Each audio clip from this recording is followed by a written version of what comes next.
အားလုံးပဲမင်္ဂလာပါခင်ဗျာ MM Logic Gallery ကနေပြန်လဲကြိုဆိုလိုက်ပါတယ်ဒီဗီဒီယိုလေးမှာဆိုရင်တော့ကျွန်တော်တို့ decisions and loops ဆိုတဲ့အခန်းကိုစတက်မှာဖြစ်ပြီးတော့ဒီဗီဒီယိုမှာဆိုရင် decisions အကြောင်းကိုကျွန်တော်တို့ရှင်းပြသွားမှာဖြစ်ပါတယ်ဒါဆိုတော့ decisions တွေမှာဘာတွေပါလဲဆိုတော့ conditionals တွေ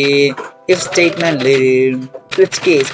အဲ့လိုမျိုးအရာလေးတွေပါတာပေါ့အဲ့ decisions လေးအကြောင်းကိုကျွန်တော်တို့ဒီဗီဒီယိုလေးမှာရှင်းပြသွားမှာဖြစ်ပါတယ်ဒါဆိုရင်ပထမဆုံး if ဆိုတဲ့အရာကိုကျွန်တော်တို့ရှင်းပြပါတယ် if ဆိုတာကဒီပုံမှာပြထားတဲ့အတိုင်းပဲဒါဆိုရင်ဒီမှာလာပြီး program လေးစပါပြီ program လေးစ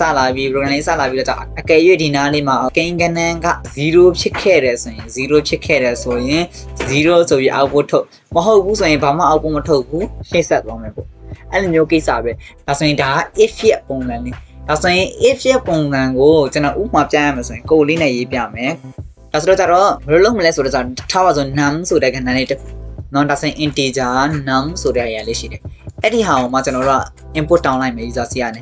enter a number ဆိုတဲ့ကြတာမှာ user စီကနေ input တောင်းလိုက်မယ် input တောင်းပြီးရင် input နော် input တောင်းပြီးဘာလို့မလဲဆိုတော့ကြတော့အကယ်၍ဒါတဲ့ number က0ဖြစ်ခဲ့ရင်ဘာလို့မလဲဆိုတော့ကြတော့0ဆိုပြီးတော့ output ထုတ်မယ်တဲ့တခြားအနေဖြစ်ခဲ့လဲဆိုရင်ဘာမှ output မထုတ်ဘူးဒါဆိုတော့ကြတော့အဲ့ဒီ program ကိုရေးမှဖြစ်တဲ့အတွက်ကြောင့်မလို့ဒါဆိုရင်စစ်မယ် if အကယ်၍ဒါဆိုရင် syntax ကိုလိုက်မှတ်တော့မယ်အဲ့ဒီ condition လေးကို simple condition လေးကိုခွင့်စာကုန်ပေးထားမှရေးမယ် num ကဒါ equals to 0 num က0နဲ့ညီခဲ့တယ်ဆိုရင်တဲ့ cout cout ဆိုပြီးတော့ဘာ output ထုတ်မှလဲ0ဆိုပြီး output ထုတ်မယ်ဒါဆိုရင် if ဆိုတဲ့ဒီ condition ထဲမှာ statement ကတစ်ခုတည်း if num equal to 0 num 0ဖြစ်ခဲ့တယ်ဆိုရင် cout 0ဆိုပြီးထုတ်မယ်ဆိုတော့ statement တစ်ခုပဲရှိတယ် statement တစ်ခုတည်းရှိတယ်ဆိုရင်ဘာမှလုပ်စရာမလိုဘူး statement နဲ့အများကြီးရှိတယ်ဆိုရင်အဲ့ဒီ statement နဲ့အများကြီးကို block တစ်ခုဖန်တီးပေးရမယ်တွန်းဝင်အဖွင့်အပိတ်လေးနဲ့ရေးပေးရမယ်ဒီလိုလေးရေးပေးရမယ်နော်ဒါဆိုတော့တွန်းဝင်အဖွင့်နဲ့ရေးပေးမယ်ဆိုတော့ဒီလိုလေးပေါ့ဒါဆိုရင်ဒါကဒီ index လေးတွေပေါ့ဒီ index လေးတွေလည်းကောင်းကောင်းရေးထားရင်ဖတ်တဲ့အချိန်တိုင်းဖတ်တဲ့လူကပို့ပြီးအဆင်ပြေတာပေါ့ဒါဆိုရင်ဒါ if ရဲ့ block လေးအဲ block ထဲမှာဒီ statement တွေအများကြီးရှိတယ်ဆိုပြီးတော့နားလည်သွားလိမ့်မယ်အခုလောလောဆယ်အတွက် statement ကတစ်ခုတည်းရှိတာဖြစ်တဲ့အတွက်ကြောင့်တွန်းဝင်အဖွင့်အပိတ်ထည့်ခြင်းနဲ့ရတယ်မထည့်ခြင်းနဲ့ရတယ်ဒါဆိုရင်ဒီ code လေးကို run လိုက်မယ်ဆိုရင် error လေးပေါ်နေလိမ့်မယ်ဘာလို့ error ပေါ်နေမှာလဲဆိုတော့ဒီနေရာလေးမှာမှားနေတာဖြစ်တဲ့အတွက်ကြောင့်ဘာလို့မှားနေရလဲဆိုတော့ equal ဆိုတဲ့ sign လေးကအရင်တော့ကျွန်တော်ပြောခဲ့ဘူးတဲ့ assignment operator လေး assignment operator ဆိုတဲ့သဘောတရားကညာဘက်မှာရှိတဲ့တန်ဖိုးကိုဘယ်ဘက်မှာသွားထည့်တာအဲ့ဒါ assignment operator ကျွန်တော်တို့က assign လုပ်နေတာမဟုတ်ဘူးညီတာမညီတာစစ်နေတာညီတာမညီတာစစ်နေတာဆိုရင် equal နဲ့စစ်ပေးရတယ် equal နှစ်ခါထည့်ပေးရတယ်မဟုတ်ဘူးဆိုရင်ကျန်တာဘာမှမထုတ်ဘူး return 0ပြန်သွားလိမ့်မယ် program ကို run ပြီးတော့ကြာတော့မှကျွန်တော်က0ဆိုပြီး input ထည့်လိုက်တယ်ဆိုရင်0ဆိုပြီး output ထွက်သွားတယ်နော်ပြန်ပြီးတော့ program ကို run မယ်ပြန်ပြီးတော့ program ကို run ရဲဆိုပြီးတော့ကြာတော့5ဆိုပြီးထည့်လိုက်တယ်ဆိုရင်ဘာမှထွက်မလာဘူးဒါဆိုရင်ဒါ if ရဲ့သဘောတရားလေး if ရဲ့သဘောတရားလေးနားလည်သွားပြီဆိုရင်ကျွန်တော် logical operator လေးအကြောင်းကိုကျွန်တော်ပြောချင်တယ် logical operator လေးဆိုတော့ကျွန်တော်တို့ဒီ condition ထဲမှာ body condition ထဲမှာကျွန်တော်တို့ညီချောင်းလဲစစ်လို့ရတယ်ငယ်ချောင်းကြီးချောင်းနော်အဲ့လိုမျိုးအများကြီးစစ်လို့ရတယ်ပေါ့ဒါဆိုရင်အဲ့ဒီ operator လေးအကြောင်းပြောရမယ်ဆိုရင်ကျတော့ပုံမှာပြထားတဲ့အတိုင်းပဲ equal ဆိုတဲ့ operator လေးရှိတယ်ပြီးကြရင် less than ဆိုတဲ့ operator လေးရှိတယ် greater than ဆိုတဲ့ operator လေးရှိတယ်နော်ပြီးကြရင် less than equal ဆိုတဲ့ operator လေးရှိတယ်ပြီးကြရင် greater than equal ဆိုတဲ့ operator လေးရှိတယ် not equal ဆိုတဲ့ operator လေးလည်းရှိသေးတယ် not ဆိုတဲ့ operator လေးလည်းရှိသေးတယ် not ဆိုတာ exclamation mark နဲ့ကိုးစားပြုတယ်နော်ဒါဆိုရင်ဒီ operator လေးတွေကိုကျွန်တော်တို့အသုံးပြုပြီးတော့ကြာတော့ program ကိုရေးရမှာဖြစ်တယ်ဒါဆိုရင်ခုနကရေးထားတဲ့ program မှာပဲသွားပြီးတော့လုပ်ကြည့်မယ်ပေါ့နော်ဒါဆိုရင်ခုနကရေးထားတဲ့ program မှာပဲအကယ်၍သာတဲ့ကျွန်တော်တို့ input တင်လိုက်တဲ့ခဏက0နဲ့ညီတယ်တော့မဟုတ်0ထက်ကြီးခဲ့တယ်ဆိုရင် positive number ဆိုရင် output ထွက်မယ်မဟုတ်ရင်ဘာမှ output မထွက်ဘူးဒါဆိုရင်ဘယ်လိုလုပ်မလဲဆိုတော့ကြာတော့ greater than 0ဖြစ်ခဲ့တယ်ဆိုရင် positive ဆိုရင် output ထွက်မှာဒါဆိုရင်ကြံတဲ့ကိစ္စ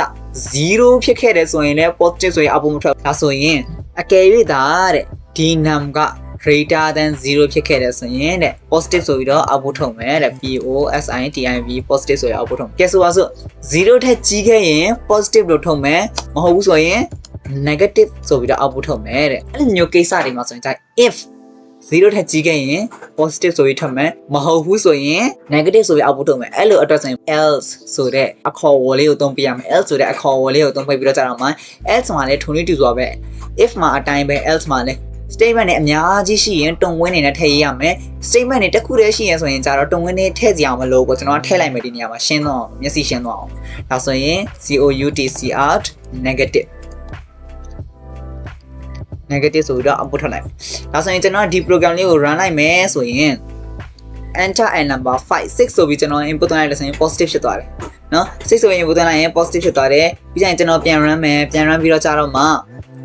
-1 ဆိုရင် input သွင်းလိုက်လို့ဆိုရင် negative ဆိုပြီးထွက်လာတယ်နော်ပြီးကြရင်ကျွန်တော်ပြန် run လိုက်ပြန် run ပြီးတော့0ဆိုပြီး input သွင်းလိုက်တော့ negative လို့ထွက်လာတယ်ဒါဆိုရင်0ဆိုတာ negative မဟုတ်ဘူး negative မဟုတ်ဆိုတော့ကျွန်တော်တို့က output ထွက်နေတာမှားနေတယ်ဒါဆိုရင်မှားနေတယ်ဆိုရင်ကျွန်တော်တို့ program မှာတစ်ခုပြင်စရာရှိလာပြီပေါ့ဒါဆိုရင် program ကိုဘယ်လိုပြင်ရမလဲဆိုတော့ကြာတော့တဲ့အကယ်၍0ထက်ကြီးခဲ့ရင် positive 0နဲ့ညီခဲ့ရင်ဘာဖြစ်မလဲဆိုတော့ကြာတော့0ဆိုပြီး output ထွက်မယ်ဒါဆိုရင်0ထက်ကြီးခဲ့ရင် positive 0နဲ့ညီခဲ့ရင်0အောက်ငယ်ခဲ့ရင် negative ဆိုပြီးတော့ output ထွက်မယ်ဒါဆိုရင်အဲ့လိုမျိုးကိစ္စအတွက်ဆိုရင်ကျွန်တော်တို့ကဘယ်ပုံစံအောင်သုံးပေးရလဲဆိုတော့ဒီပထမဆုံးအရာကိုကြာတော့ if နဲ့စစ်မယ်ဒုတိယအရာကိုကြာတော့ else if နဲ့စစ်မယ်နောက်ဆုံးအရာကို else နဲ့စစ်နော် else နဲ့စစ်မှာဖြစ်တဲ့အကြောင်းလို့ဒါဆိုရင် else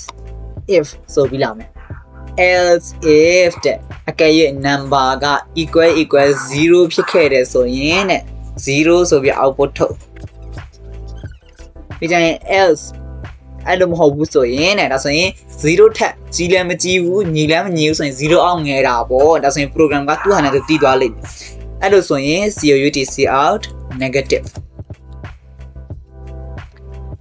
နော်ဒါဆိုရင်ဒီ program ကိုကျွန်တော် run ကြည့်မယ်ဆိုရင်တဲ့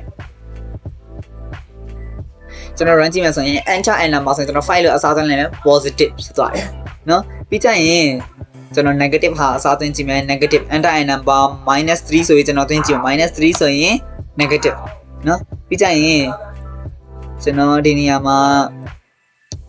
0ဆိုပြီးထည့်လိုက်မယ်ဆိုရင်0ဆိုပြီးထွက်လာပြီဒါဆိုရင်ဒါက if elseရဲ့ပုံစံလေးဒါဆိုရင် if else if နဲ့else ကိုဘယ်လိုသုံးရမလဲဆိုတာကိုနားလည်တော့မယ်လို့ကျွန်တော်မျှော်လင့်ပါတယ်နောက်လာမယ့်ဗီဒီယိုထဲမှာဆိုရင်တော့ nested if လေးကိုကျွန်တော်တို့ကဆက်လက်တင်တော့ဖြစ်တဲ့အကြောင်းလို့အားလုံးပဲဆက်လက်ပြီးတော့ကြည့်ရှုပေးဖို့အတွက်တိုက်တွန်းချင်ပါတယ်ပြီးတော့ဒီ playlist နဲ့ပတ်သက်ပြီးတော့သိစရာမေးမြန်းစရာလေးရှိရင် comment box မှာလာပြီးတော့မေးမြန်းနိုင်ပါတယ် CWS နဲ့ပတ်သက်ပြီးတော့ exciting topics လေးတွေ logic လေးတွေကိုနောက်ထပ်လာမယ့်ဗီဒီယိုတွေမှာလည်းဆက်လက်ပြီးတော့ discuss လုပ်သွားမှာဖြစ်တဲ့အတွက်စင်စမ်းမပြတ်ကြည့်ရှုပေးဖို့အတွက်အားလုံးကိုတိုက်တွန်းချင်ပါတယ်အားလုံးပဲကျေးဇူးတင်ပါတယ်